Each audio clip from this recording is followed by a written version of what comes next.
और fresh and fast की शुरुआत करेंगे बिहार की बड़ी सियासी खबर के साथ, क्योंकि बिहार में आज अग्नि परीक्षा है सरकार की, जहां फ्लोर टेस्ट आज होने वाला है। सुबह 11 बजे से विधानसभा का सत्र शुरू होगा। जी हाँ, इसको लेकर के जानकारी आपको दे दें। बिहार में आज नीतीश सरकार का फ्लोर टेस्ट होगा। बहुमत साबित करने के लिए कुल 122 विधायकों की जरूरत है। महागठबंधन को 115 विधायकों का साथ इस वक्त मिल चुका है। ऐसे में कौन किस पर भारी पड़ता है ये आज साफ हो जाएगा। बिहार में नीतीश सरकार के शक्ति परीक्षण से जुड़ी ये बड़ी खबर लगातार आपको बता रहे हैं। एनडीए ने 128 विधायकों के समर्थन का दावा किया है। बहुमत के लिए 122 विधायकों की जरूरत है। ऐसे में एनडीए का दावा है कि उनके पास बहुमत से ज्यादा विधायकों का समर्थन है। हालांकि तेजस्वी यादव ये कह चुके हैं कि आज बड़ा खेला होगा। देखना दिलचस्प होगा कि फ्लोर टेस्ट के दौरान क्या सीधे आसानी के साथ एनडीए की जीत होती है या फिर तेजस्वी यादव कुछ खेला वाकई करते हुए नजर आते हैं। 11 बजे से विधानसभा का सत्र शुरू होने वाला है, जहां नीतीश सरकार का फ्लोर टेस्ट आज होना है। इसलिए आज का दिन काफी अहम है बिहार की सियासत के लिए। बिहार में सत्ताधारी और विपक्षी दलों ने विधायकों को एकजुट करना अब शुरू कर दिया। ये कवायद पहले से ही शुरू हो चुकी थी, लेकिन बिहार के डिप्टी सीएम विजय सिन्हा के घर बीजेपी के विधायक इस वक्त मौजूद हैं। तेजस्वी यादव के घर पर आरजेडी और कांग्रेस विधायक का डेरा जमा हुआ है। फ्लोर टेस्ट से पहले सीधे विधानसभा पहुंचेंगे ये सभी विधायक। तो बड़ी खबर बता रहे हैं, जहां पटना के चाणक्य होटल में जेडीयू के सभी विधायकों ने डेरा डाला हुआ है। तो फ्लोर टेस्ट से पहले सीधे विधानसभा ही सभी विधायक पहुंचेंगे। तो बड़ी खबर आपको बता रहे हैं, बिहार में नीतीश सरकार के शक्ति परीक्षण से जुड़ी जो बड़ी खबर है, विधानसभा में सभी विधायकों को एकजुट करने की कवायद पार्टियां कर रही हैं। विपक्ष ने पुरजोर तैयारी की है। जेडीयू और बीजेपी भी इसमें लगातार मुस्तैदी के साथ लगी हुई है। तो बिहार में सत्ताधारी और विपक्षी दोनों ही पार्टी विधायकों के लिए एकजुट करने की कोशिश में जुटी हुई है। पटना के चाणक्य होटल में जेडीयू के सभी विधायकों का इस वक्त डेरा जमा हुआ है। तो पटना के चाणक्य होटल में जेडीयू के सभी विधायकों को रखा गया है और ये बड़ी खबर हम आपको बता रहे हैं। इसके अलावा जो बड़ी जानकारी मिल रही है वो भी बताते हैं आपको। बिहार विधानसभा स्पीकर के खिलाफ अविश्वास प्रस्ताव, जी हाँ, फ्लोर टेस्ट से पहले अध्यक्ष के खिलाफ प्रस्ताव लाया जाएगा। अविश्वास प्रस्ताव लाया जाएगा स्पीकर के खिलाफ। राज्यपाल के अभिभाषण के तुरंत बाद ये अविश्वास प्रस्ताव लाया जाएगा। तो विधानसभा स्पीकर को हटाने के लिए ये प्रस्ताव दरअसल विपक्ष की तरफ से लाया जाएगा। एनडीए सरकार विधानसभा स्पीकर के खिलाफ प्रस्ताव लाएगी। तो ये बड़ी खबर आपको बता रहे हैं, ये फ्लोर टेस्ट से पहले अध्यक्ष के खिलाफ प्रस्ताव लाया जाएगा। राज्यपाल के अभिभाषण के फौरन बाद ये प्रस्ताव लाया जाएगा और ये विपक्ष प्रस्ताव लाएगा ताकि विधानसभा स्पीकर को हटाया जा सके। तो कई जो सियासी अपडेट्स हैं इस वक्त बिहार की राजनीति से जुड़े हुए सामने आ रहे हैं। तो एक तरफ जहां फ्लोर टेस्ट होना है, इसके अलावा सभी विधायकों को एकजुट करने की कवायद में सत्ता पक्ष और विपक्ष लगा हुआ है। इसके अलावा स्पीकर के खिलाफ अविश्वास प्रस्ताव भी लाया जाएगा।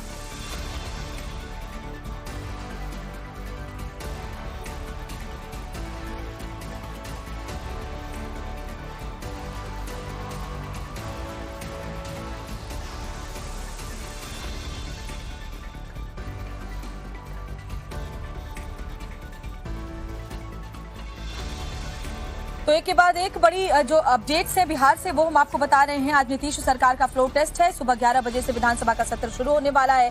122 विधायकों की जरूरत बहुमत साबित करने के लिए है। एनडीए ने 128 विधायकों के समर्थन का दावा किया है। वहीं महागठबंधन को 115 विधायकों का साथ है। इसके अलावा आपको ये भी बता दें कि सभी विधायकों को एकजुट करने के लिए पक्ष और विपक्ष दोनों कमर कस चुके हैं। साकेत सीधे हमारे साथ जुड़े हुए, फटाफट से उनके पास चलते हैं, अपडेट्स लेते हैं। साकेत, देखना दिलचस्प होगा कि क्या आसानी से एनडीए को जीत मिल जाती है फ्लोर टेस्ट में या वाकई कोई खेला करने में कामयाब हो पाते हैं तेजस्वी यादव। देखिए, काफी गहमा गहमी का माहौल पिछले 3-4 दिनों से बिहार में है, क्योंकि अलग अलग चूंकि जो आज फ्लोर टेस्ट है उससे पहले तमाम पार्टियां अपने विधायकों को एकजुट करने में जुटी है, जिसमें सभी पार्टियां हैं। बीजेपी भी अपने विधायकों को लेकर गया में थी और गया में वहां पर विधायकों को 2 दिनों तक रखा गया था और रात में सभी विधायक पहुंचे। और अभी आप देखिए, हम तेजस्वी यादव के घर के बाहर मौजूद है और इस आवास में अभी महागठबंधन के जो सभी विधायक हैं, 115 विधायक, वो इस जो ये तेजस्वी यादव का आवास है इसके अंदर अभी भी मौजूद है और यहीं से सीधे ये तमाम विधायक विधानसभा के लिए निकलेंगे। लेकिन सबसे बड़ी बात है कि जो फ्लोर टेस्ट है और उसमें खेला की बात लगातार आरजेडी के तरफ से कहा जा रहा है कि खेल होगा, तो क्या सही मायने में खेल होगा? क्योंकि विधानसभा अध्यक्ष पर सबकी नजर होगी कि किस तरह से विधानसभा अध्यक्ष सदन के अंदर कार्रवाई करते हैं, क्योंकि सबसे पहले जो आज सत्र की शुरुआत होगी उसके बाद विधानसभा अध्यक्ष के खिलाफ जो अविश्वास प्रस्ताव लाया गया है उस पर चर्चा होगी, उस पर उसको मूव किया जाएगा और उसके बाद विधानसभा अध्यक्ष अगर इस्तीफा दे देते हैं तब तो ठीक है, लेकिन अगर नहीं देते हैं उसके बाद स्थिति विधानसभा के अंदर हंगामेदार रहेगी। क्या कुछ होगा ये देखना होगा, लेकिन फिलहाल सभी विधायकों को एकजुट करने में तमाम पार्टियां जुटी हुई है। सभी विधायक आज लगभग 11 बजे से ये पूरा सत्र शुरू होगा, जब राज्यपाल का अभिभाषण से ये सत्र की शुरुआत होगी और उसके बाद विश्वास मत जो विधानसभा अध्यक्ष के खिलाफ अविश्वास प्रस्ताव लाया गया है उस पर बहस चर्चा और वोटिंग की अगर नौबत आती है तो वोटिंग भी होगी और उसके बाद सदन में जो सरकार है वो अपना बहुमत साबित करेगा। तो ये तमाम जो गतिविधि है वो आज चलने वाली है, लेकिन उससे पहले क्या जो विधायक तोड़ने की बात है या फिर क्रॉस वोटिंग की बात है, इन सब चीज़ों पर सबकी नज़र होगी कि क्या सही मायने में बिहार विधानसभा के अंदर ऐसा कुछ तस्वीर देखने को मिलता है। और साकिब, ये भी जानकारी मिल रही है कि विधानसभा स्पीकर के खिलाफ भी अविश्वास प्रस्ताव लाया जा सकता है, ऐसी भी कोई तैयारी की जा रही है? देखिए, बिल्कुल जैसा मैंने अभी कहा कि सबसे पहले राज्यपाल का अभिभाषण होगा सदन की शुरुआत के दौरान और उसके बाद जो विधानसभा अध्यक्ष के खिलाफ अविश्वास प्रस्ताव लाया गया है सरकार की तरफ से, सत्ता पक्ष की तरफ से, उसको लेकर सबसे बड़ी नज़र सबसे पहले उसी पर होगी, क्योंकि उसके जो कल विजय चौधरी ने कहा कि 38 विधायक इसको विधानसभा में मूव करेंगे और उसके बाद विधानसभा अध्यक्ष को इस्तीफा दे देना चाहिए। लेकिन संजय झा जो माफ कीजिएगा मनोज झा जो आरजेडी के सांसद हैं, उन्होंने कह दिया था कि जब तक 122 विधायक नहीं दिखाए जाते हैं सत्ता पक्ष की तरफ से तब तक विधानसभा अध्यक्ष का इस्तीफा नहीं होगा। यानी ये जो गहमा गहमी है वो सदन में दिखेगी। एक तरफ सरकार की तरफ से ये कहा जाएगा कि 38 विधायक जो मूव कर रहे हैं इस पूरे प्रोसीजर को उसको माना जाए और विधानसभा अध्यक्ष का इस्तीफा हो, लेकिन जो विपक्ष है वो अड़ा रहेगा कि 122 विधायक जो बहुमत साबित करने से पहले अपना विधानसभा अध्यक्ष के खिलाफ अपना मूव करे, अपना मत दिखाए, उसके बाद विधानसभा अध्यक्ष इस्तीफा देगा। तो ये तमाम आज जो नजर आने वाली है साकेत आपके जरिए, वो तमाम अपडेट्स और तस्वीर हम बिहार से जुड़ी हुई दिखाएंगे अपने दर्शकों को। फिलहाल बहुत बहुत शुक्रिया आपका इस जानकारी के लिए। और खबरों में आगे बढ़ते हुए बिहार की सियासत पर नजर हमारी बनी हुई है, लेकिन एक और बड़ी खबर आज की किसान से जुड़ी हुई। किसान लगातार सरकार के खिलाफ एक बार फिर से हल्ला बोलने की तैयारी में है और इसी को लेकर के दिल्ली कूच की तैयारी में है किसान। और लोकसभा चुनाव से पहले प्रधानमंत्री मोदी ने भी अपने मंत्रियों को मैदान में उतार दिया है। किसानों की दिल्ली कूच से पहले सरकार की बड़ी बैठक हो रही है। आज शाम चंडीगढ़ में किसानों से बात की जाएगी, उनकी जो समस्या है उसे दूर करने की कोशिश की जाएगी। दरअसल कल दिल्ली कूच करने का ऐलान किसान संगठन ने किया है, जिसको लेकर हालांकि जो चौकसी है वो बढ़ा दी गई है, लेकिन सरकार की कोशिश यही है कि आज शाम तक ही इसका निपटारा कर लिया जाए, किसानों को समझा लिया जाए ताकि किसान दिल्ली कूच ना करे कल। तो ये बड़ी खबर आपको बता रहे हैं। आज चंडीगढ़ में किसानों से बात करेंगे मोदी के मंत्री। किसानों और मंत्रियों के बीच दूसरे दौर की ये बातचीत होगी, जिसमें केंद्रीय मंत्री पीयूष गोयल, अर्जुन मुंडा और साथ ही नित्यानंद राय शामिल होंगे। शाम 5 बजे से चंडीगढ़ के MGSIPA में किसानों के साथ ये बैठक होने वाली है।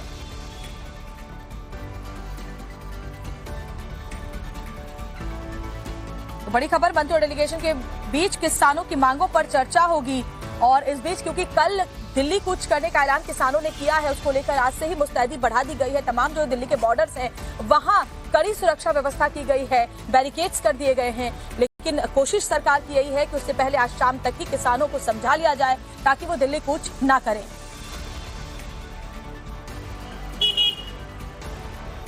तो बड़ी खबर हम आपको बता रहे हैं, गाजीपुर बॉर्डर से हमारी सहयोगी भावना किशोर भी हमारे साथ आगे जुड़ेंगे, लेकिन उससे पहले खबर यह है कि कल जब किसान दिल्ली कूच करेंगे उससे पहले कोशिश सरकार की यह है कि किसानों से बात करके मामले को सुलझा लिया जाए।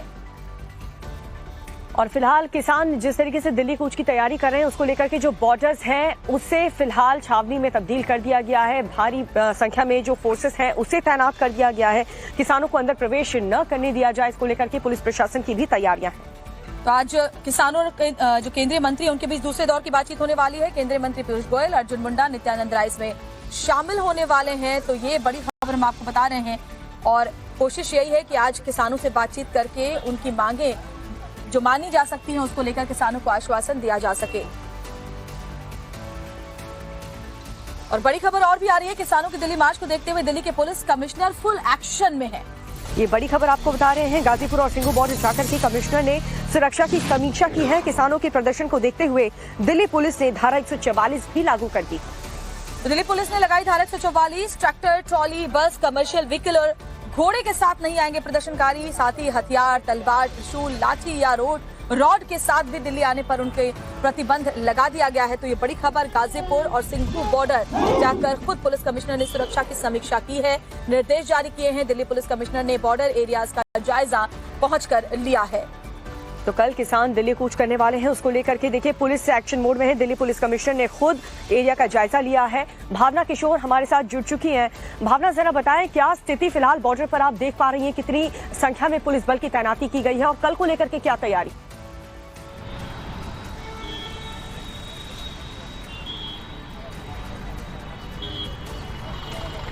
उनको बोलना ना।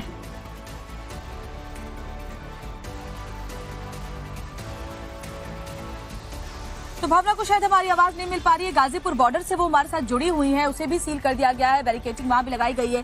सीधी तस्वीरें हमारी सहयोगी भावना किशोर के जरिए आगे हम आपको दिखाएंगे। लेकिन गाजीपुर बॉर्डर हो, सिंघू बॉर्डर और तमाम जो बॉर्डर इलाके हैं दिल्ली के, वहां मुस्तैदी बढ़ा दी गई है। कल किसानों का दिल्ली कूच है, जिसको लेकर के सिक्योरिटी व्यवस्था चुस्त दुरुस्त है। भावना का एक बार फिर से रुक कर लेते हैं। भावना, आप जहां पर मौजूद हैं वहां पर क्या स्थिति बनी हुई है? कल किसान दिल्ली कूच करने वाले हैं, उसको लेकर के क्या तैयारी देख पा रही हैं आप?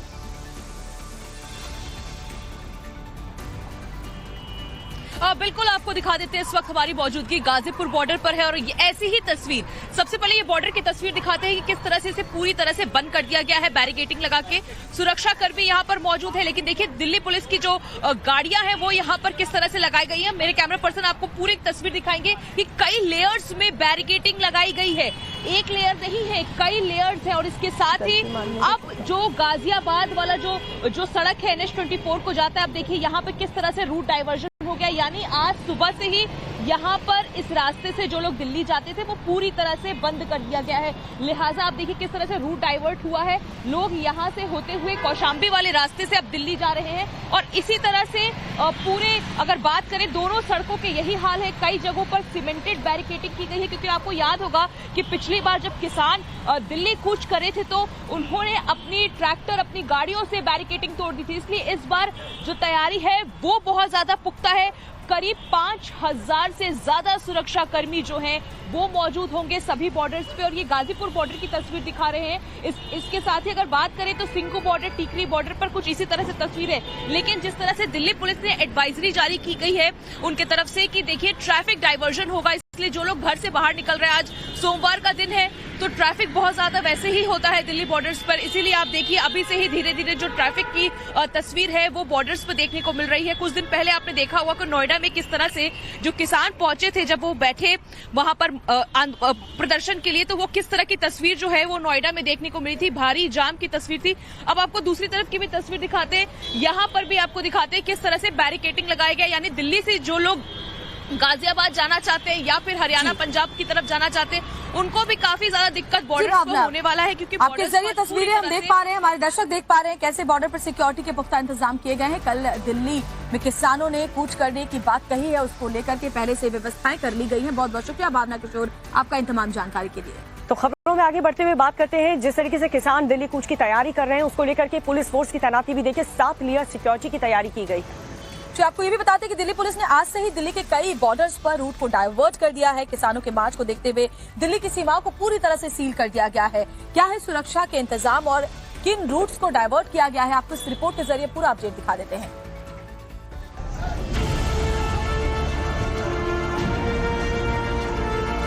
13 फरवरी को किसान दिल्ली कूच करने वाले हैं। किसानों को रोकने के लिए प्रशासन के सामने बड़ी चुनौती है। किसानों के ऐलान को देखते हुए जहां हरियाणा के 7 जिलों में इंटरनेट बंद कर दिया गया है, तो वहीं दिल्ली में भी सुरक्षा के कड़े इंतजाम किए जा रहे हैं। दिल्ली पुलिस ने सिंघू बॉर्डर पर चौकसी बढ़ा दी है। सिंघू पर सुरक्षा बढ़ा दी गई है, जिसके चलते GT करनाल रोड पर भारी ट्रैफिक जाम लग रहा है। तैयारियां मैं आपको सिंघू बॉर्डर से दिखाना चाहूंगा कि देखिए ये बैरिकेड्स हैं, जिस बैरिकेड्स के जरिए रास्ते को ब्लॉक किया जाएगा। ये लोहे के भी बैरिकेड्स आप देख रहे हैं और दूसरी तरफ ये जो है ये हैवी कंक्रीट के बैरिकेड्स हैं, जिन्हें लगा करके इस पूरे सड़क को ब्लॉक कर दिया जाएगा। यानी कि सिंघू बॉर्डर जो दिल्ली और हरियाणा का बॉर्डर है, उस बॉर्डर को रोक दिया जाएगा। 2020 में 378 दिनों तक चले किसान आंदोलन को देखते हुए सिर्फ सिंघू बॉर्डर ही नहीं बल्कि गाजीपुर बॉर्डर पर भी सुरक्षा बढ़ा दी गई है। कंटेनर वाले बड़े बड़े जो ट्रक हैं वो यहाँ पर आ गए हैं। यदि किसान जबरन में घुसने की कोशिश करते हैं दिल्ली बॉर्डर में तो उनको रोकने के लिए यहाँ पर व्यवस्था की जाएगी। और ये देखिए अभी दिल्ली पुलिस द्वारा यहाँ पर जो है इस कंटेनर को लाया गया है और ये देखिए दिल्ली पुलिस की गश्त जो है वो लगातार यहाँ पर चल रही है। सुरक्षा इंतजामों को देखते हुए दिल्ली ट्रैफिक पुलिस ने एडवाइजरी जारी कर लोगों को आगाह कर दिया है कि वो प्रभावित इलाकों से होकर ना गुजरे। ट्रैफिक पुलिस से मिली जानकारी के मुताबिक सिंघू बॉर्डर पर आज से कमर्शियल व्हीकल्स की आवाजाही को प्रतिबंधित कर दिया गया है। मंगलवार को सिंघू बॉर्डर पूरी तरीके से सील कर दिया जाएगा। मंगलवार को सिंघू बॉर्डर से सभी तरह की गाड़ियों पर रोक लग जाएगी। तो उधर गाजीपुर बॉर्डर, लोनी बॉर्डर, चिल्ला बॉर्डर, रजोकरी बॉर्डर, काप सेहड़ा और कालिंदी कुंज डीएनडी नोएडा बॉर्डर पर भी मंगलवार को एहतियातन कड़े सुरक्षा के इंतजाम किए जाएंगे, जिसकी वजह से आम जनजीवन प्रभावित हो सकता है। खासकर दिल्ली से नोएडा, गाजियाबाद आने जाने वाले लोगों की दिक्कतें बढ़ सकती है। सिंघू बॉर्डर की सील होने के बाद दिल्ली से इंटरस्टेट बसों के जरिए हरियाणा और पंजाब आने जाने वाले लोगों को दिक्कत होगी। तो वहीं गाजियाबाद से गाजीपुर बॉर्डर के रास्ते दिल्ली जाने वाले लोगों को भी महाराजपुर बॉर्डर या अप्सरा बॉर्डर के रास्ते दिल्ली में प्रवेश करके Akshardham, Geeta colony, Pushta road, Mother Dairy, Chaudhary Charan Singh मार्ग होते हुए जाने की सलाह दी गई है। बॉर्डर के आसपास दिल्ली की सीमा में बंद पड़े सीसीटीवी कैमरों को सही कराया गया है। कई अतिरिक्त कैमरे भी दिल्ली पुलिस की ओर से लगाए जा रहे हैं। आधा दर्जन से अधिक ड्रोन कैमरे सीमा पर निगरानी रखेंगे। कटीले तार और सीमेंट के बड़े बड़े बैरिकेडिंग्स बनाए गए हैं, जिनसे बॉर्डर सील किया जाएगा। भारी मात्रा में कटीले तार, मिट्टी से भरी बोरियां, सीमेंट और लोहे के बैरिकेड्स व अन्य सामान सिंघू बॉर्डर पर लाए जा चुके हैं। सिंघू बॉर्डर पर 16 कंपनियां तैनात होंगी, जिसमें दिल्ली पुलिस और अर्धसैनिक बल के 2500 से 3000 जवान तैनात रहेंगे। तो उधर किसान संगठनों ने 16 फरवरी को भी भारत बंद का आह्वान किया है। किसानों ने कहा है कि वो 16 फरवरी को बस, रेल सेवाएं बंद करेंगे। सड़क पर आवाजाही 12 बजे से शाम 4 बजे तक बंद कर देंगे। चलिए बढ़ते अगली खबर की तरफ। रामलला की प्राण प्रतिष्ठा को बीजेपी का एजेंडा बताने वाले नेता अब खुद रामलला के दरबार में हाजिरी लगाने पहुंच रहे हैं। अब देखिए अरविंद केजरीवाल और भगवंत मान अपने पूरे परिवार के साथ आज प्रभु श्री राम के दर्शन करने के लिए अयोध्या पहुंच रहे हैं। लेकिन प्रभु श्री राम के दर्शन और रामलला को लेकर के अयोध्या जाने को लेकर के अखिलेश यादव के कुछ अलग ही सुर है, वो भी सुनिए।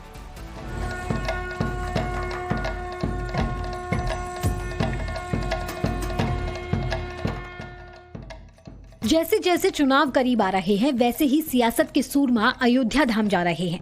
रामलला की प्राण प्रतिष्ठा से दूरी बनाने वाले अब प्रभु श्री राम की शरण में जा रहे हैं। पहले कांग्रेस और अब आज दिल्ली के मुख्यमंत्री अरविंद केजरीवाल और पंजाब के सीएम भगवंत मान रामनगरी जाएंगे। परिवार के साथ रामलला के दर्शन करेंगे। इससे पहले कल यानी रविवार को यूपी सरकार के मंत्रियों, विधायकों ने प्रभु श्री राम के आगे मत्था टेका। मुख्यमंत्री योगी गर्भगृह के समक्ष करीब 15 मिनट तक मंत्रियों के साथ बैठे रहे। रह रहकर रामलला को प्रणाम करते हुए मंत्र पढ़ते रहे। बीजेपी पहले दिन से ही कह रही है कि रामलला सबके हैं, सभी को अयोध्या आना चाहिए। देर से ही सही केजरीवाल को बीजेपी की बात समझ आ गई कि रामलला ही उनका बेड़ा पार करेंगे। लेकिन अखिलेश यादव अभी भी रामलला से दूरी बनाए हुए हैं। वो कहते हैं कि रामलला उनके दिल में है, लेकिन उनके समक्ष नहीं जाना चाहते। जब प्रभु राम दिल में ही बसते हों तो फिर नाम लेने की जरूरत क्या है? बहरहाल आम चुनाव करीब हैं तो रामलला के दर्शन भी लाजमी हैं। अखिलेश आज नहीं तो कल जाएंगे जरूर, क्योंकि होई सोई जो राम रची राखा। और एक बड़ी खबर आपको दिल्ली से बता रहे हैं। दिल्ली के अलीपुर में भीषण अग्निकांड, जूता फैक्ट्री में आग से लाखों का नुकसान पहुंचा है। बताया जा रहा है कई किलोमीटर तक धुएं का गुबार देखा जा रहा था। ये बड़ी खबर आपको बता दें। जानकारी के मुताबिक जिस वक्त आग लगी फैक्ट्री में कर्मचारी काम कर रहे थे। जरा देखिए अलीपुर में हुई इस भीषण अग्निकांड पर हमारी डिटेल रिपोर्ट।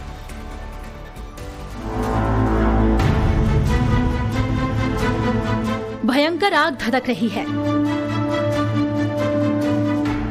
आग की लपटों ने पूरे इलाके को अपने आगोश में ले रखा है।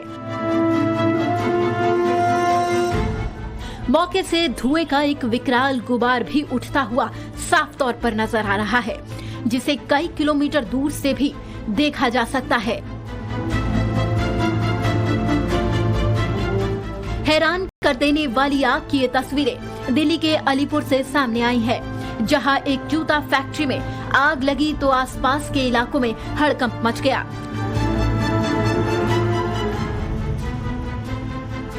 जानकारी के मुताबिक जिस वक्त फैक्ट्री में आग धधकनी शुरू हुई थी, उस समय उसके अंदर 7 मजदूर काम कर रहे थे, जो समय रहते तो फैक्ट्री से बाहर आ गए, लेकिन दमकल विभाग की गाड़ी पहुंचने तक पूरी फैक्ट्री जलकर सुहा हो गई। आग पर काबू पाने के लिए 12 से ज्यादा दमकल विभाग की गाड़ियां भी मौके पर पहुंची। हालांकि तब तक बहुत देर हो चुकी थी और आग की लपटों से फैक्ट्री में रखा लाखों का सामान जलकर खाक हो गया। अलीपुर में लगी ये आग कितनी भयावह रही होगी, इसका अंदाजा आप सामने आई इन तस्वीरों को देखकर लगा सकते हैं, जहां आपको पूरी फैक्ट्री आग की आगोश में नजर आएगी। सामान धू धू कर जल रहा है। हालांकि ये आग कैसे लगी थी, अब तक इसका पता नहीं चल सका है।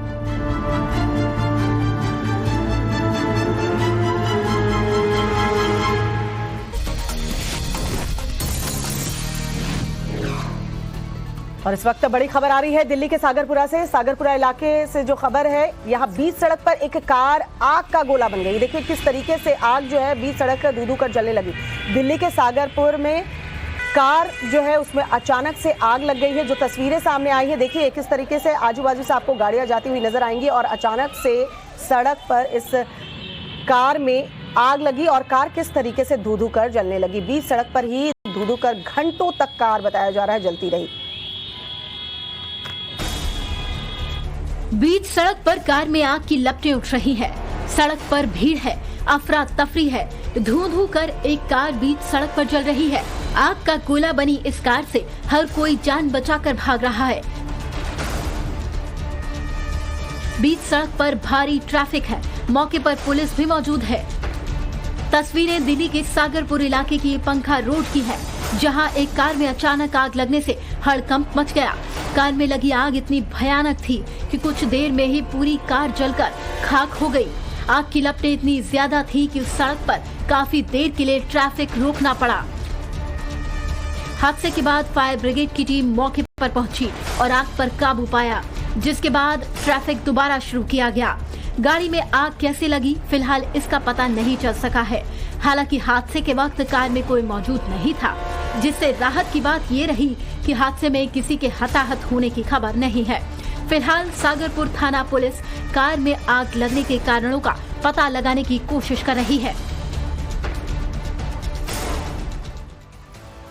बढ़ते अगली खबर की ओर। बेंगलुरु में 2 दिवसीय काइट फेस्टिवल का आयोजन किया गया है। इस दौरान आसमान में अलग ही रौनक जो है देखने को मिली। रंग बिरंगी पतंगे देखने के लिए समंदर किनारे देसी विदेशी मेहमानों का तांता मानो लग गया।